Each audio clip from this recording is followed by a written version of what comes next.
കുട്ടികളിൽ വരുന്ന മൈഗ്രെയിൻ, അതും എക്സാം സമയത്ത് വരുന്ന മൈഗ്രെയിൻ്റെ കുറച്ച് ഡീറ്റെയിൽസ് നമ്മൾ കഴിഞ്ഞ വീഡിയോയിൽ പറഞ്ഞിട്ടുണ്ടായിരുന്നു. ആൻഡ് ടിപ്പിക്കലി ഇങ്ങനത്തെ ഹെഡേക്ക് കാണുന്നത് മിക്കവാറും ഈവനിങ്, അതായത് സ്റ്റഡി ടൈം കഴിഞ്ഞിട്ട് വൈകുന്നേരം ആകുമ്പോൾ കുട്ടിക്ക് തലവേദന സ്റ്റാർട്ട് ചെയ്യും. അല്ലെങ്കിൽ ഒരു ഇമ്പോർട്ടൻ്റ് ആയിട്ടുള്ള ഒരു എക്സാമിന് തൊട്ട് മുമ്പ് തലവേദന പറയുക, അല്ലെങ്കിൽ ഒരു എക്സാം കഴിഞ്ഞ് വന്നിട്ട് വൈകുന്നേരം ആകുമ്പോൾ തലവേദന പറയുക. ഇങ്ങനത്തെ രീതിയിലാണ് ഇത് യൂഷ്വലി കാണാറുള്ളത്. പിന്നെ നോർമലി മൈഗ്രെയിനിൽ കാണുന്ന സിംറ്റംസ്, അതായത് വെളിച്ചം പറ്റില്ല, അപ്പോൾ കുട്ടി ഇരുട്ടായിട്ടുള്ള മുറിയിൽ പോയിട്ട് കിടക്കണം എന്ന് പറയും. അതുപോലെ സ്ലീപ്പ് ഡിസ്റ്റർബ്ഡ് ആണെന്ന് പറയും. ചില സമയത്ത് എക്സാമിന് ഇറങ്ങാൻ നിൽക്കുമ്പോൾ ഓക്കാനം വരുന്നു, ഛർദി വരുന്നു എന്നുള്ള രീതിയിലൊക്കെ പറയാറുണ്ട്.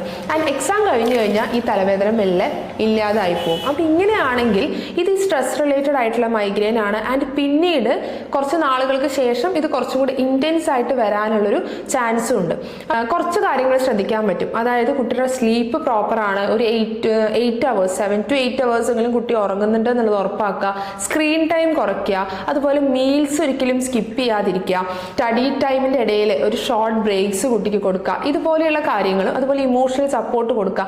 ഇങ്ങനത്തെ കാര്യങ്ങളൊക്കെ നമ്മൾ സ്റ്റാർട്ട് ചെയ്ത് കഴിഞ്ഞാൽ കുറച്ചൊക്കെ നമുക്ക് ഈ തലവേദന മാനേജ് ചെയ്ത് കൊണ്ടുപോകാൻ പറ്റും. ആൻഡ് ആഫ്റ്റർ ഈ ഒരു എക്സാം സീസണിന് ശേഷം ഈ ഒരു തലവേദന കഴിഞ്ഞു എന്ന് പറഞ്ഞ് സ്റ്റോപ്പ് ചെയ്യാതെ അതിന് വേണ്ട രീതിയിലുള്ള ഇൻ്റർഫറൻസ് കൊടുത്തിട്ട് അതിനെ ട്രീറ്റ് ചെയ്യാനായിട്ട് ശ്രദ്ധിക്കുക.